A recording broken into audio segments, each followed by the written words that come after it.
Dobra večer. Ja sam Branimir Pofuk, a molim vas još jedan aplauz, ali ja mislim da su zaslužili jedne prave standing ovations. Može stojeće.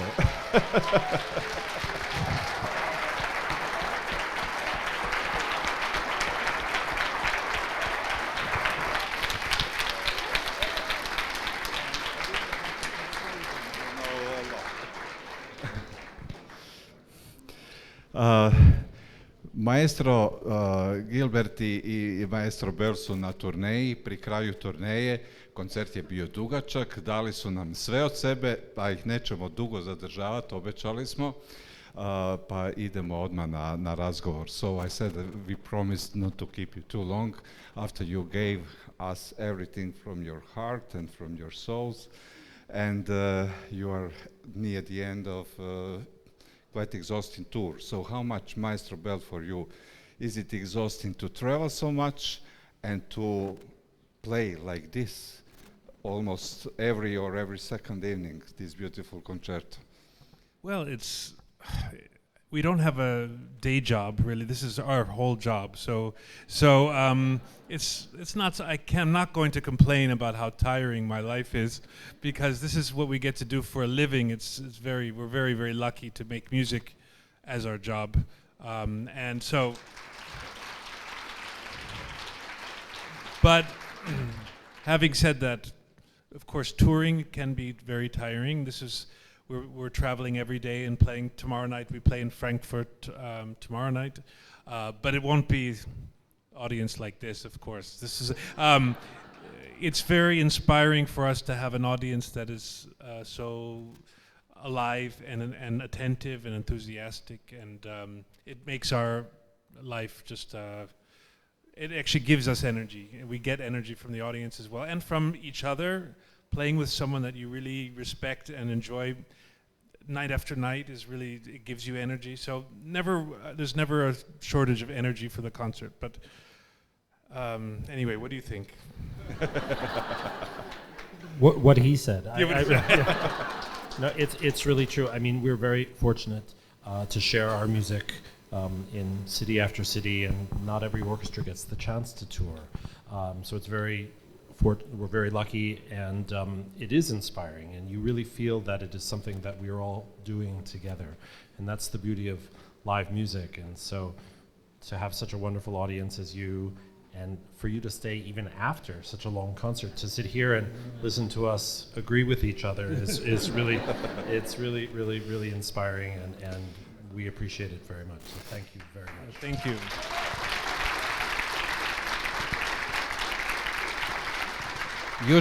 Usually these conversations are in the concert hall, but because the orchestra and technicians have to pack everything and go to Frankfurt, they asked us to do it here. Kratko ću samo prevesti, vjerujem da većina razumije. Maestro Bell je prvo rekao da se ne može požaliti na napor, da je njegov posao jako naporan, i čak i na turneji kad putuju od grada do grada i sviraju ovakav program iz večeri u večer, jer nemaju drugog posla po danu, ovo je njihov posao, i dakle ne žali se na to, ali u svakom slučaju da je nešto što ispunjava upravo i to putovanje i muziciranje sa ljudima, sa orkestrom, glazbenicima s kojima se dobro poznaju. Tako će sutra već svirati u Frankfurtu, ali rekao je sigurno tamo neće imati publiku kao što ste bili vi večeras, i to je ono što im ispunjava srce. What he said. I agree with him too. Evo, maestro Gilbert se slaže sa svim. Just one more question about Tchaikovsky tonight. Few days ago we were talking about improvisations in the written score, and you told me about tonight I really understood what you meant, improvising with rubatos, with those moments. Cadenza was wow tonight. Dakle, neki dan sam s maestrom razgovarao i govorio mi o tome gdje ima mjesta za improvizaciju u napisanim partiturama, govorio o improviziranju u rubatu, u usporavanjima. Kadenca, slažete se, sigurno bila čudesna večeras, a ja ću ga pitati da li je možda na i kadenciju i način muziciranja večeras utjecao njegov boravak prije 2 večeri u Budimpešti. I was wondering, listening especially cadenza and some of the accents and the spirit temperament, did they maybe take you in Budapest after the concert to listen some virtuoso gypsy violinist there? We were in Budapest just yesterday, and I do listen to other. I've listened a lot to gypsy violinists, jazz violinists, jazz. I've played together with jazz pianists like Chick Corea. I played with, and oh, yes. Sadly, he's not alive anymore. But I enjoy working with other kinds of musicians, particularly improvising musicians, because they. I think this is an amazing skill, and we can learn as classical musicians. Then we may not improvise the notes exactly, but we should understand the nature of improvisation, because as an audience, you don't want to go and listen to someone and think, oh, they practiced 10,000 hours on this piece. You want them to feel like they're improvising, making it up in the moment as if it's the first time, and that takes a sense of improvisation. So I do learn a lot from those kinds of musicians. And let me tell you, tonight it didn't sound like you are playing it for the first time. It sounded to me like, I mean, like inventing it, but it sounded like this is the only concerto that matters in your life and that you are the only piece. I think he was meaning that as a compliment, even though you said that. Yeah. Well, in the moment, in the meaning of people always ask, what is your favorite piece? It's a very common question. You haven't asked that yet, but maybe it will come.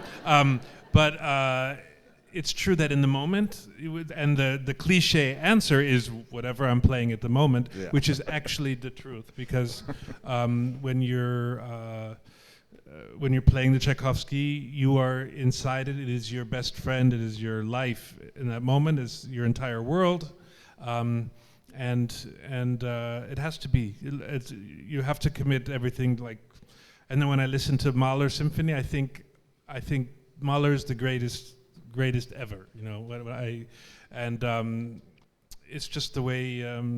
It's the way you have to be. I think we all give everything in that moment, and you may like it, you may not like it, but at least you cannot accuse us of not giving everything we have. So. Ja ću samo pitat, molim vas, bez usrčavanja, dignite ruku ko želi da stvarno da bar kratko prevedem, da ne gubimo vrijeme. Ne treba, excellent. People let me go without translation, so we are not losing time. Okay, wonderful. So good with English in this country. I'm so impressive. It's great. It's great. And Maestro Gilbert, I want to ask you one specific question. And you are the chief conductor of this wonderful orchestra. And there, as they were used to be called before, Norddeutscher Rundfunk, but now also ELBPHILHARMONIE. Many of us, I'm sure, some lucky people, I believe, visited Hamburg. I visited it before it was built. How much does it affect the music of the city, the playing of the orchestra, the spirit of the organization when you have a chance to move into such a brilliant home, which looks like a beacon of music above whole Europe, I would say? Well, I mean, it's a very interesting question, and I have to say that the orchestra that I'm very lucky to be chief conductor of, the NDR Elbphilharmonie Orchestra, as we now call it, is the NDR Elbphilharmonie Orchestra wherever we play. In the Elbphilharmonie, our home, but also on tour here, and I really feel there's something in the kind of spirit that doesn't belong to any one particular place. It's wherever the orchestra is playing at that time. But that having been said, the identity of the orchestra has very quickly become inextricably tied to the hall that was built almost 6 years ago, or 6 or so years ago. And we're so lucky, because I think it is one of the most exciting some people say the most exciting concert venue in the world now. And we are the resident orchestra. We've played by far more concerts in that hall than any other orchestra, and I've been able to conduct, maybe as many, if not more than any other conductor there. It's really lucky because it's an amazing place to play, and people come there to experience the hall. Of course, the hall is a building, and it's only really as powerful as what happens inside the walls, and that's what we try to live up to. And I don't think it's an exaggeration to say that the hall has really changed the musical landscape, not only of the city, but as you say, of Europe. It's become an important destination, and we're very lucky in Hamburg to hear the best musicians, the best orchestras in the world playing night after night. It's unbelievable, the wealth of offerings that exist in Hamburg. And for us, that means that we are, maybe not consciously, but implicitly being compared to the best other, the other orchestras that are great in the world, playing at their best. So it really keeps us on our game, and to be the orchestra that essentially is the host. I mean, it's the hall, but I feel it's our home. So when I see my friends coming to play, and I always welcome them as if they're coming to my home. And we're very, very lucky to have that because it's pretty unique. So that's an invitation, I guess, to everybody. Please come. You will not regret it. Even if we're not there, please come to see the hall. And the most of people know that building of that home was hugely expensive. But does it mean, can you read it as a sign that the Western culture, the governments, the states like Germany are not giving up its core, the culture, its music? Yeah, definitely. I mean, it's there's no question now that it was worth it. Nobody is talking about the cost anymore. Of course, it was controversial before it was built because people saw a lot of money being spent and it took a lot of time. But that's all gone now. Now that we have the hall, everybody agrees, wow, this is an amazing thing. And it's, for me, inspiring because it means that what we do is appreciated, and the city actually has really become, well, it's a sign, it's an icon of the city, this hall, much in the way that the Sydney Opera House is a sign. I mean, they're buildings that, the Eiffel Tower, they're buildings that really become part of the identity of the city, and some things are worth paying for, and I think music is definitely one of those things. And let me just ask you one more question about lasting marks that some people leave at the places where they used to work, like Mahler. You are coming from New York. You are born New Yorker. You were the chief of the great New York Philharmonic Orchestra, and that's one of the orchestra that was Mahler's orchestra in his years in New York.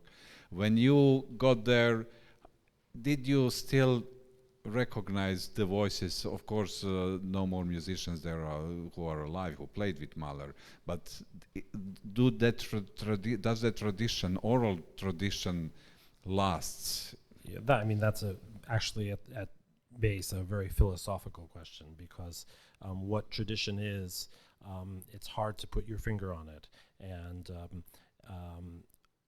as you say, there were no musicians who were alive from Mahler's time, and there were people who say that Leonard Bernstein was more responsible for the Mahler tradition at the New York Philharmonic than anybody else, because it had pretty much died away. He had to be reintroduced to the world, and even in Vienna, the Vienna Philharmonic, they say that Bernstein was one of the reasons they really took to Mahler again. But that having been said, it's amazing to join institutions that have that kind of legacy, because it is in the DNA, and you can feel this sense of identity and connection. And I had many illustrious predecessors, both in New York and in Hamburg, and it's really exciting to think about it. It makes me proud. Also, it's a little intimidating, so I try not to think about it too much. Yeah. And my last short question to you, Maestro, about this concept of this program, of this tour. Can you explain what did you think about pairing Tchaikovsky and Mahler and those particular pieces? I like making programs that have themes and are about something and tell a specific story. The This is not one of those programs. Exactly. I was worried. Am I missing something? Is there a what? These are two worlds: Tchaikovsky world and Mahler, and you get two for one special. Yeah, but they both end in D major. Oh, that's true. Sometimes it's enough, and I hope you agree, to have a program that is just made up of great music from beginning to end. Absolutely. And that's what we gave you.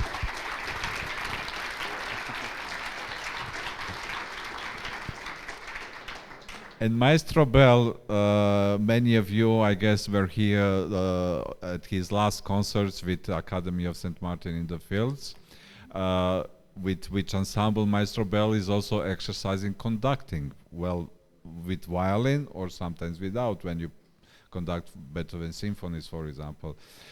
Tonight, regarding what you told me last time, that sometimes Maestro has to warn you, Joshua, relax, you are not conducting tonight. It seems to me that you were in that way very relaxed tonight. Yeah, well, when I do often direct from the instrument, so I'm used to playing a concerto without a conductor. So sometimes I have to remind myself, when I have a great conductor, that I don't have to do so much work. I can let him do, take care of the and also with me, right? And also with Alan, yes. That's good. No, that's great. So it's a pleasure, actually, that because the Tchaikovsky is very tiring. If you notice, the violin keeps going and going. There's almost no break except for the tutti. So when I have to direct it, not only do I have to play, I have to turn around and conduct the tutti and then play. That's 20 minutes, the first movement straight without any break. So it's so nice to be able to breathe and I thought it was very exciting what you did with the orchestra. Well, I mean, I have to, if I can jump in. Working with Josh is a special pleasure because he's such a great musician, but also he understands what I'm doing from the experience of doing it himself. And sometimes he can't help himself, and that's exciting because I know, okay, that's what he's looking for. And sometimes I don't do exactly what he's expecting or what he's hoping for, and it means I have to change, and it keeps me really on my toes. And you started out the conversation speaking of improvisation. And it does feel that way, I think it's a dance. It's a dance. Yeah, if you know anyone who's danced with someone, you play off of good dancers play off of each other. They don't just do their own thing. Right, and it feels fresh. They feel what the other person is doing, and it's back and forth, and that's what we do. I'll dance with you anytime, Josh. Yeah, really.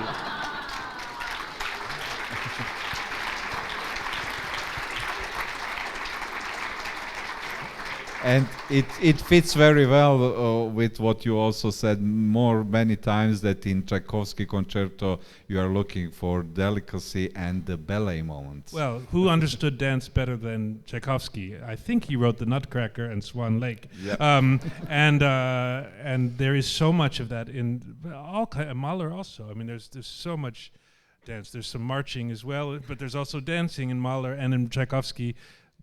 Dance and music are intertwined, and we as musicians should. I think we should be thinking in terms of dance a lot of the time, particularly in Tchaikovsky, and sometimes Tchaikovsky for violinists is characterized as being this loud and fast and exciting and passionate piece, which it is, but it also has much delicacy and nuance and dance. So, yeah. And my last question to you, it was beauty. I will not ask you to explain the beauty, but to just explain to those, especially those who didn't understand your announcement, this beautiful Shostakovich encore. Oh, the little piece we played afterwards is actually a piece for two violins and piano. It has a nice piano part too, which you didn't hear because we didn't have a piano on stage. But it actually works with just the two violins as a simple song. And I thought after Tchaikovsky, you don't need another Paganini Caprice or something. First of all, I don't want to play it. But also, it's something like the Shostakovich I thought would be also Russian. There's a little bit of a theme there, a little bit of a connection. But it's also fun to engage. I engaged our concertmaster to play with me, and Also, it was very short, and that Mahler is very long. So I didn't want to keep everyone with playing Bach's Chaconne for 13 minutes as an encore.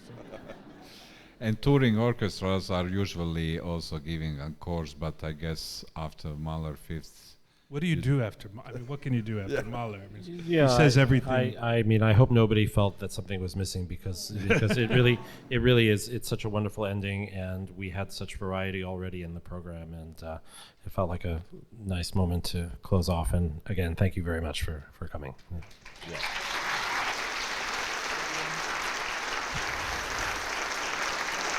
So thank you very much. We hope to see you again soon in Lisinski. I hvala svima vama do sljedećeg koncerta.